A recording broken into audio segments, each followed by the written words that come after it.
A small family lived together on a piece of land on the outskirts of the city when, one day, a series of misfortunes struck. Accidents befell each member of the family in turn. What was most striking, however, was that all these events had in common the appearance of an old demon. That is the story we bring to you today. Our dear listeners, welcome back to the Mysterious Ghost Stories channel. Here, we share everyday spiritual stories that you, our audience from all over, have sent to us. If you love creepy paranormal stories like this one, please hit the like button, subscribe to the channel, and share this video to support us. And don't forget to turn on the notification bell so you won't miss any upcoming terrifying tales.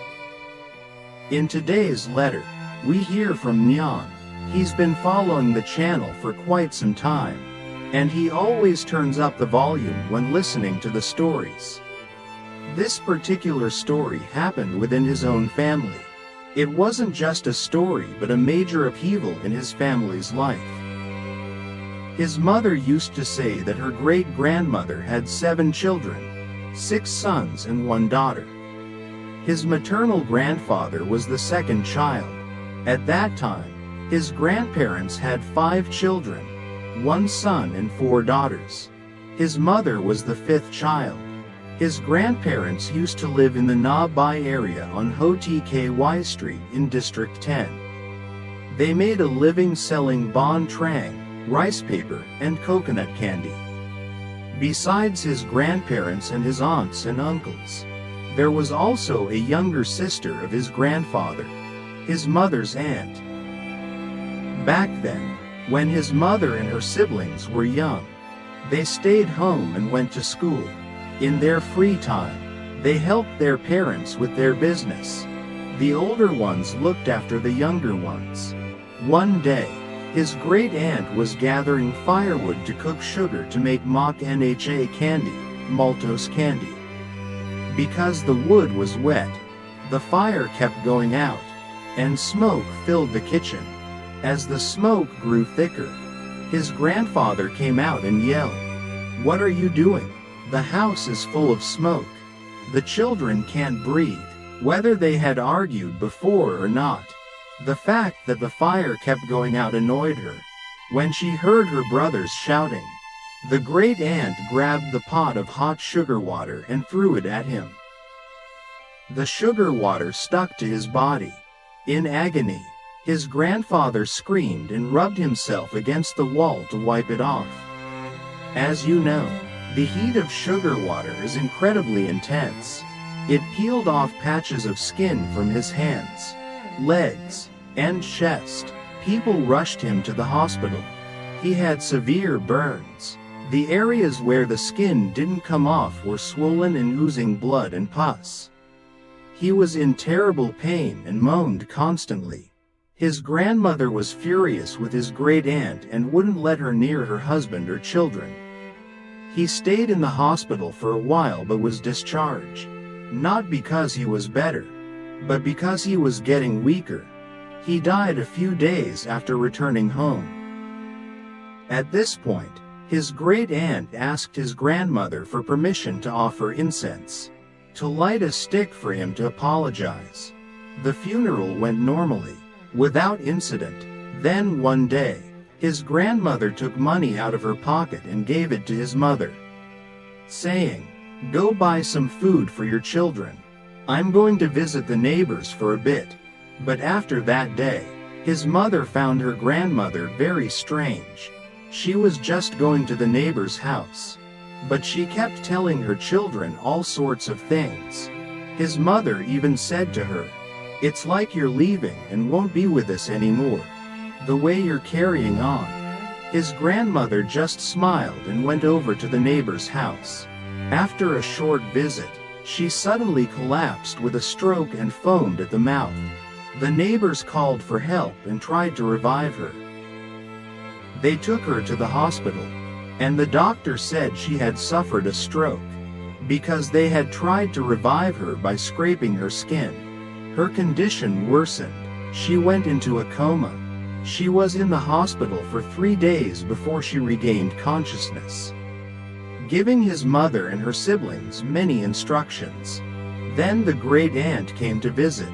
As soon as his grandmother saw her, she went into convulsions, foamed at the mouth, gasped a few times, and passed away. His mother's siblings were filled with resentment toward the great aunt. Because of her, their father had died, and now their mother was gone too. His grandmother died exactly 1 month after his grandfather. They took her body home and prepared it for the funeral. His third uncle listened to others saying that when someone dies like that, it's a death that brings bad luck to the family. So they needed to find a Fapsu, sorcerer, to ward off evil, or else it would drag down the rest of the family. So, he secretly put a kitchen chopstick and a potholder into the coffin. He did it without anyone in the family knowing. The funeral went normally. Her grave was placed next to his in the cemetery. Some time after his grandparents died, his third uncle went bankrupt and was chased by gangsters.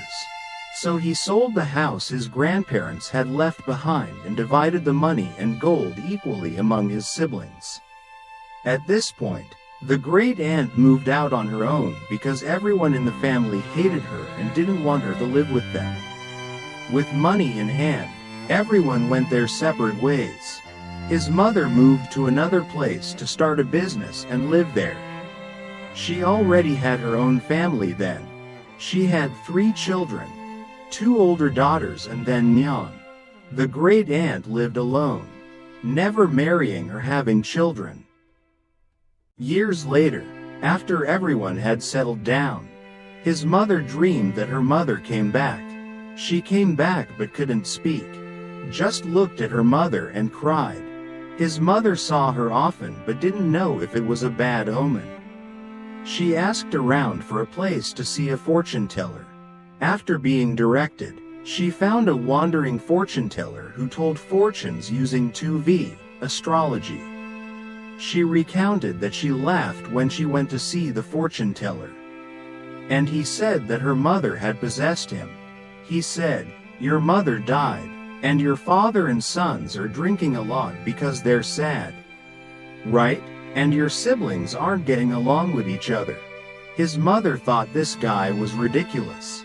She stood up and said loudly, "Oh my God, my father died before my mother. Where did you get that from?" The fortune teller, who was supposedly possessed, stared at his mother but couldn't say anything. What could he say? He was speechless. His mother left without taking back the money on the plate. His mother continued his grandparents' profession, selling bon trang and coconut candy here and there. One day, she was sitting under a tree near a school when a woman came to buy bon trang and looked at his mother, saying, "The ancestors' graves are haunted by a demon. The family should investigate." Then she left. His mother was confused and didn't know what to do.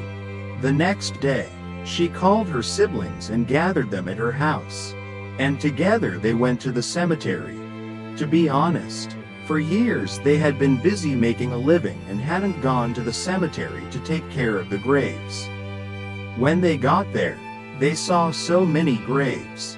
The scenery wasn't the same as before, so they didn't know where to look.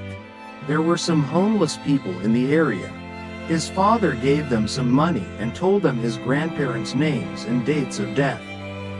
Very quickly, in about 5 minutes, they pointed out the location of the graves and led the family right to that spot.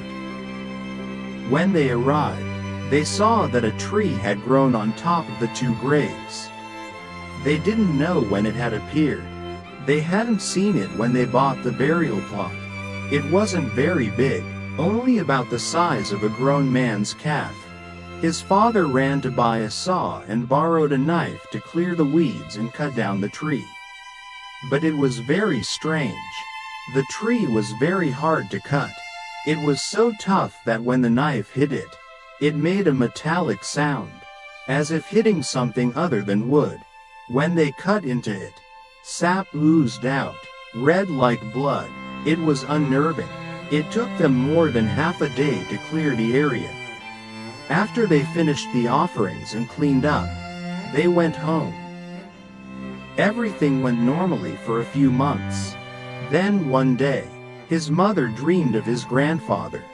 He came to the head of the bed and said to his mother, "Your parents have been captured by that demon and are serving it.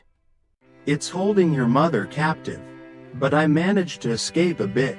As he said that, he vanished very quickly. His mother woke up startled and very tired. The next morning, she called her siblings to go back to the cemetery to check on the situation. When they arrived, they discovered that the tree had grown back. In just a few months, it had grown almost as tall as before. Everyone was very worried.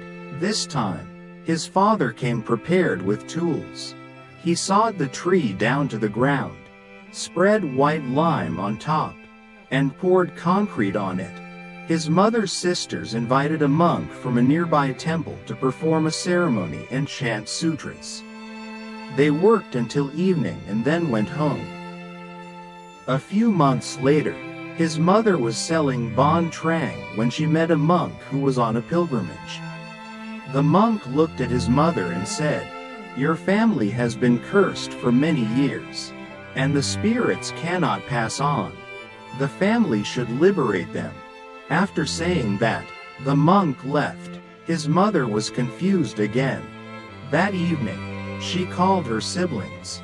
His third uncle then said, "I did it. I put a kitchen chopstick and a potholder in the coffin." He said he was afraid that his grandparents' deaths would bring bad luck to the family. His mother was very angry with him. But what's done is done, so she let it go. The family discussed exhuming the graves, cremating the remains, and placing them in a temple. When they exhumed the graves, there was one thing his mother remembered most vividly. You know what it was? His grandfather's grave had rotted away, with only some fabric and a few pieces of bone left. But his grandmother's grave still had flesh and skin, and the kitchen chopstick and potholder wrapped in a plastic bag were still intact. Because there was still flesh and skin, the person exhuming the body had to scrape off the flesh and wash it with alcohol and wine before putting it in a small box. The water in the grave was teeming with catfish and eels. Very big ones. Even now, his mother can't bring herself to touch those creatures. After everything was done, they took his grandparents to the crematorium and placed their ashes in a temple. From that day until now, no one in the family has seen his grandparents in their dreams again. Everyone thought they were at peace and had passed on. But a year later, misfortune struck his family again. His father had an accident at work and died. His mother was saddened and fell ill. She had heart problems and high blood pressure. She was rushed to the hospital, and the doctor told his sisters that she needed heart surgery and that they needed to prepare the money. His two older sisters were married with children, but the whole family lived together. Nyan said that he worked in the performing arts, performing here and there, and was rarely home.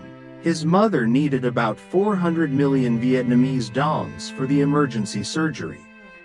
His sisters managed to gather only 200 million Vietnamese dongs. Their uncles and aunts were also poor and couldn't lend them much money. His two sisters discussed selling the house to pay for their mother's surgery. As long as they were alive, they could always make more money. After their mother's heart surgery, the whole family looked for another place to buy land and build a house. Buying land and building a house was very difficult. When they moved into the new house, his mother performed a thorough housewarming ceremony. She always made offerings and burned incense at the Buddha altar and the ancestral altar. She even recited sutras every day. But misfortune continued to befall each member of the family. As for his mother, she was constantly going to the hospital, and the doctors knew her by sight. His second brother-in-law worked as a truck driver, transporting goods from north to south. He drove an 8-ton Hino truck. He was very careful when driving, so he drove very safely. He had been driving since he was 19 years old, and even after he and his sister had 2 children, he was still driving. One day, he finished his trip late at night, parked the truck, and rode his motorbike home. He didn't drink any alcohol. It was about 11 p.m. He suddenly fell off his motorbike and hit the median strip, losing consciousness. People nearby called the police and took him to the hospital.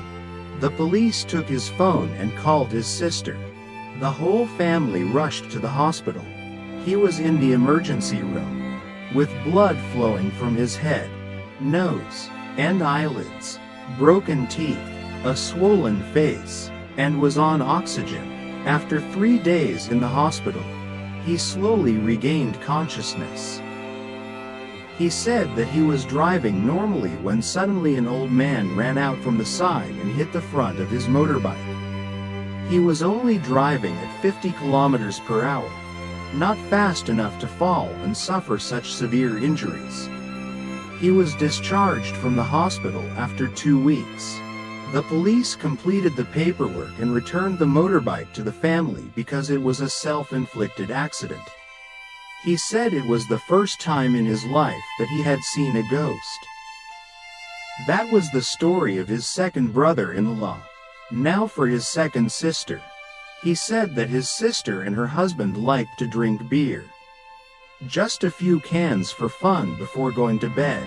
Not too much.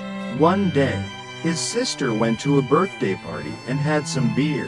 After eating and drinking, everyone went home. She said she drank 4 cans. But she had a high tolerance, so she didn't get drunk easily. But as she was walking down the stairs behind everyone else, she suddenly felt someone push her hard from behind. As she fell, she looked back and saw a dark figure standing there, its face not clear. She fell down the stairs, hitting her head. A bloody hole opened up, and blood spurted out. Everyone was horrified and tried to stop the bleeding and took her to the hospital. The doctor took an X-ray and stitched up the wound. After a few days, she stabilized and was discharged. When she got home, everyone said how unlucky it was. His mother bought offerings and performed a cleansing ceremony. A month later, it was his second sister's oldest son's turn. He was studying and working as a cook in a restaurant. He was almost 20 years old. He always came home late. He usually got home around 1 a.m. one day. As usual, he finished work and rode his motorbike home. When he got home, he couldn't find his wallet and phone to open the gate. The gate key was in his wallet. He put his backpack in front of the stone chair near the gate and rode back to the restaurant to see if he could find it. In the morning, his mother and Nyan woke up and opened the door and saw his backpack in front of the gate. They called him but couldn't get through. They checked the camera and saw that he had come home, left the backpack, and then left again. They assumed he had gone out drinking, so they didn't call him anymore. But when he didn't come home all day, they started to worry. They tried calling him but couldn't get through. The whole family was worried and split up to look for him. First, they searched the nearby hospitals. His third sister's husband's family were Khmer. His mother's in-laws asked a Phap Su in their community to help find his nephew. The guy's name was Tien. The Phap Su took Tien's date of birth and a picture of him. He looked at them, lit incense, and prayed for a while. Then he meditated for a while and opened his eyes, saying, "My bin, spirit soldiers, have reported back that the boy's body is severely injured and he has lost a part of his soul. The Phap Su added, "He is currently in a deep coma, in a hospital near the house, about 10 miles as the crow flies." The family followed those directions and continued their search. They also asked their friends and family for help. His mother could only light incense and pray. She had a heart condition, so everyone was very worried about her. On the afternoon of the third day since Tian disappeared, the police contacted the local area leader to find the head of the household. His mother. They informed her that Tian's motorbike had been in an accident on the road, and he was being treated at Thong Nyat Hospital. The police had his motorbike. The motorbike was wrecked beyond recognition. The family rushed to the hospital. Strangely, his second brother-in-law had already inquired at this hospital, but no one knew anything about it. The family thought that he didn't have any identification, so no one knew his name. When they got to the emergency room, his second sister collapsed. Tian was lying there on oxygen. His head was bandaged due to a traumatic brain injury. Blood had dried in the corners of his eyes and ears. His collarbone was broken, and the doctors had splinted it. His arms and legs were covered in wounds. Nyan said that he was a young man, but when he saw his nephew lying there like that, he had to look away because it was very frightening and heartbreaking. The family paid the hospital fees and completed all the admission procedures. Paid more money for surgery to install screws in his shoulder. Took brain scans, etc. Spending hundreds of millions of VND. But he remained in a coma. Thanks to the hospital's efforts, he gradually regained consciousness, but he didn't remember anything. His mother cooked porridge and fed it to him, with his third sister helping. They asked him if he recognized anyone, but he just shook his head and didn't say anything. His mother was heartbroken for her grandson and cried constantly. The doctor said he had suffered a traumatic brain injury and had a blood clot. He needed surgery to remove the blood clot, and then he would gradually recover. Before the surgery, they wouldn't let him eat anything, only drink water. He was hungry, so he said to his second sister, "Auntie, I'm hungry. Do you have anything for me to eat?" Hearing this, my second sister could only cry. He continued, "Why are you crying, Auntie? Give me something to eat. And when I earn money in the future, I'll pay you back."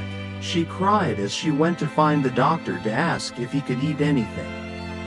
The doctor said to buy bird's nest drink to give him some sustenance. And she followed the doctor's instructions. When it was time for his surgery, as he was being taken away on the gurney, my siblings accompanied him. He said to my second sister, "Auntie, wait for me. Don't leave me. I don't have anyone else." The operating room doors closed, and that's when my second sister embraced my older brother and wept. The surgery lasted 8 hours, and the family was on pins and needles. My mother sat at home reciting scriptures, praying for him to be safe and sound. After the surgery, when the doctor wheeled him to the recovery room, only then did my second sister feed him milk and wipe his body. Seeing his bruised and battered state, she couldn't bear it. A few days later, my second sister received a call on her phone. The person on the other end said, "A few days ago, I found a wallet and a phone lying together near 1 a.m. I tried to unlock the password, but couldn't, so I took out the SIM card and put it in my phone." Strangely enough, the man said that the phone was still working well. The screen still lit up. There was still a signal, but there weren't any incoming calls. My friend drove my second sister to the location the man mentioned to meet him. The man said he worked the night shift at the market. That night, he saw the phone and wallet lying on top of each other next to a metal bin. My friend also told him about Tien's situation. My friend offered him 500 Vietnamese dongs as a thank you. But he refused to take it. He said to save the money to take care of the child. We thanked him, and the two sisters said goodbye and returned to the hospital. Many days later, my friend went to visit Tien.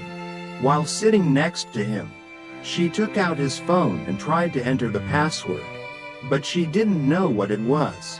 He reached out and took the phone, entered the password, and it unlocked. My friend and sister were overjoyed and called the doctor. The doctor came to examine him and asked him his name, age, and where he was from, and he answered correctly. The doctor congratulated the family, saying that he was recovering. However, the doctor advised us not to ask him too many questions or put too much pressure on him to avoid causing a headache. My friend was ecstatic and called home to tell the family the good news. He stayed in the hospital for another week before being discharged. When he got home and felt better, he recounted what happened that day. He said that he was riding home when he realized his wallet and phone were no longer in his backpack. So he left his backpack and ran back to the restaurant to look for them. It was late at night, and there were very few cars on the road, so he was speeding. As he was riding, when he reached a curve, he suddenly saw an old man running out from the bushes on the left. He was startled and slammed on both the foot and handbrakes. However, the bike was moving too fast, and he couldn't avoid hitting the old man. The bike flew onto the sidewalk and crashed into a wall with a loud bang. While trapped in the bike, he saw the figure of my maternal grandfather, who was my friend's father. He was wrestling with the old man. After that, he didn't remember anything. The next morning, people exercising discovered him and called the police. He didn't know why his phone and wallet fell there, even though there was a few 100,000 VND in the wallet. It wasn't stolen. His ID was also still intact. After that incident, my family was very worried, so we asked a fortune teller for help. The fortune teller said that the spirits had visited our house and saw that the house was bought without proper paperwork. The land had been sold to many owners, but no one had been able to build a house. He added that there used to be an old man who died on the side of the house near the kitchen. His body was buried there for probably hundreds of years. There used to be a large pond, which was later filled in and divided into lots for sale. Now, he has become a demon, not just a regular ghost. My family had made offerings when we moved in, but only inside the house. So he couldn't eat and started causing trouble. Moreover, the kitchen and bathroom were built on top of where he was buried. My family was terrified. My mother prepared a feast, bought a roasted duck, and offered incense and prayers. 2 months later, while my friend was driving her mother on an errand, it was only 10 a.m., and the sun was shining. But just 5 kilometers from home, while waiting at a red light at an intersection, she suddenly felt sick. She felt dizzy and strange. She told her mother that she suddenly felt very tired. As soon as she said that, her hands cramped, and she fell to the ground. People standing around rushed over and helped her sit in the shade of a tree in the park. The sickness came so quickly that her mother couldn't react in time. Her hands and feet cramped. Her body was shaking. Her tongue rolled back, and she felt like she wanted to bite it off. She grabbed her mother's hand to bite it, but her mother pulled away and instead gave her the cap of a water bottle to bite on. More and more people gathered, and some massaged her hands and feet and applied ointment. My mother called home to my sisters. My third sister and the neighbor came to help lift her and take her to a nearby hospital for emergency treatment. At the hospital, the doctors measured her heart rate and blood pressure, which was 220. The doctor said that if she had arrived 30 minutes later, she would have had a stroke. Luckily, they were able to save her. After the initial treatment, they transferred her to another hospital by ambulance. There, the doctors were shocked. They said, "Oh my God, how can a young person have such high blood pressure?" They asked if anyone in the family had a history of high blood pressure. The only ones with high blood pressure were my mother and grandmother. So it was probably hereditary. While she was in the hospital for a few days, my second sister's youngest child was also admitted to the hospital. He was riding his bike home from school at noon when he saw a swarm of bees flying around him. He was stung on his head, face, nose, hands, and feet all over. He screamed and ran to the security guard. The security guard had to use mosquito spray. But your friend's nephew still fainted. He was taken to the intensive care unit. The doctors resuscitated him and removed a total of 36 bee stingers. His body was swollen, and he had a fever, chills, and convulsions, to the point where he vomited and defecated on the spot. His parents were very worried, and the two of them took turns taking care of him. My mother was worried about my friend. My second sister was worried about her son. And my third sister was taking care of her young child, cooking, and taking care of the house. After that, my friend and her nephew were discharged from the hospital. The family discussed inviting a fortune teller to perform a ritual to help them, because the family was constantly experiencing bad luck. The fortune teller came with two of his disciples. Before arriving, he told my mother to prepare offerings, incense, fruit, 2 boiled chickens, and a pot of white porridge.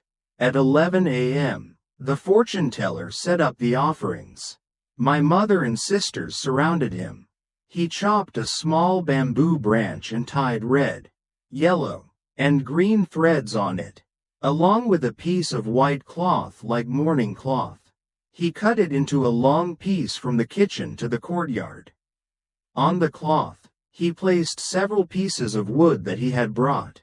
Then, he scooped up some ashes from the Buddha altar and the family altar and mixed it with a jar of black powder. After that, he spread it evenly on the cloth. At this time, his 2 disciples took a basin of water mixed with red powder, along with some herbs. I didn't know what it was.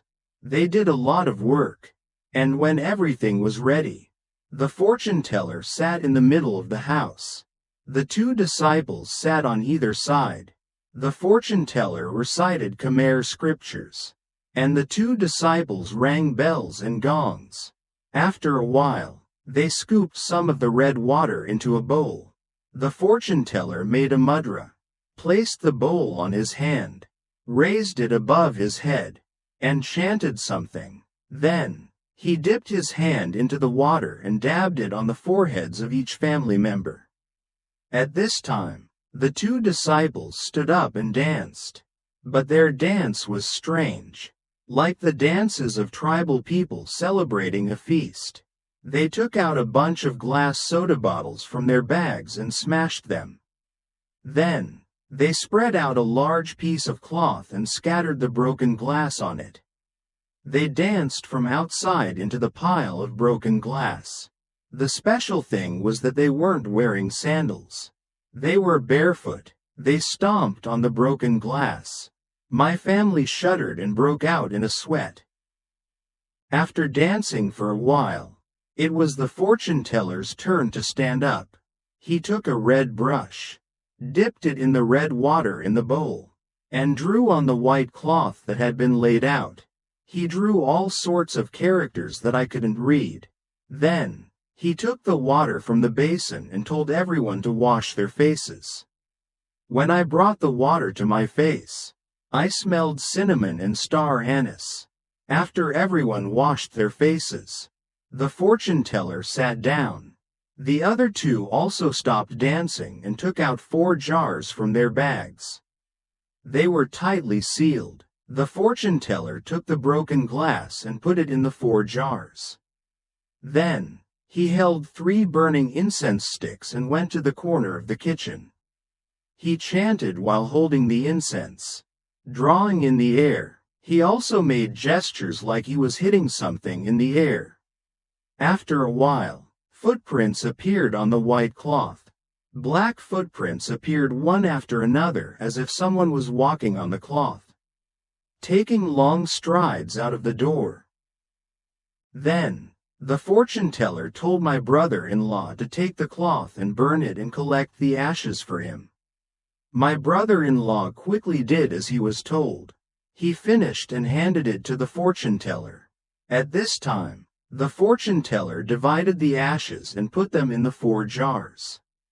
Then, he poured the red water from the basin into each jar. Then, he carefully took out glue and sealed the mouths of the jars. Putting the lids on as well, he stuck 2 talismans on each jar in the shape of a cross. He told the family to dig 4 holes in the corners of the house and bury them. My brothers-in-law and I did as we were told. That was it. After packing up, the fortune teller and everyone talked. The fortune teller said that when he went to the corner of the kitchen and chanted, he was talking to the demon. It didn't want to leave. It wanted to stay and capture my family members whenever it could. Because the ancestors had helped many times, it kept trying to cause trouble. Because he couldn't persuade it, he had to use strong measures to beat it. Later, it lost and accepted defeat. The fortune teller told the demon to step onto the cloth to leave. That was when everyone saw the footprints appear on the cloth as the demon left. The 4 jars were used to ward off evil spirits so that stray ghosts couldn't come and disturb the family. Everything was finished. My mother gave the fortune teller some money, but he only took enough for transportation and supplies. The next day, my mother threw a small party to thank everyone. After eating and drinking, the fortune teller left. From then until now, my family has been very peaceful. There haven't been any strange occurrences like before. All of the details you shared are so gripping and captivating that we're completely drawn into the story. Right? And luckily, there was a resolution, allowing your family to live in peace. We wish you and your family good health and happiness. Thank you for sending such a wonderful story to our channel. If you're still watching right now, thank you so much for staying with the channel until the very last moment. Every story I share is meant to bring you those spine-chilling, heart-pounding moments. The kind that make you curious, yet too scared to turn off the lights tonight. If you love creepy paranormal stories like this one, please hit the like button, subscribe to the channel, and share this video to support us. And don't forget to turn on the notification bell so you won't miss any upcoming terrifying tales. If you've ever experienced a real ghost encounter or heard a spooky story from someone close to you, leave a comment below. Who knows, your story might become the next episode on this channel. Thank you all for watching. See you again in the next haunting story. Wishing you a peaceful night.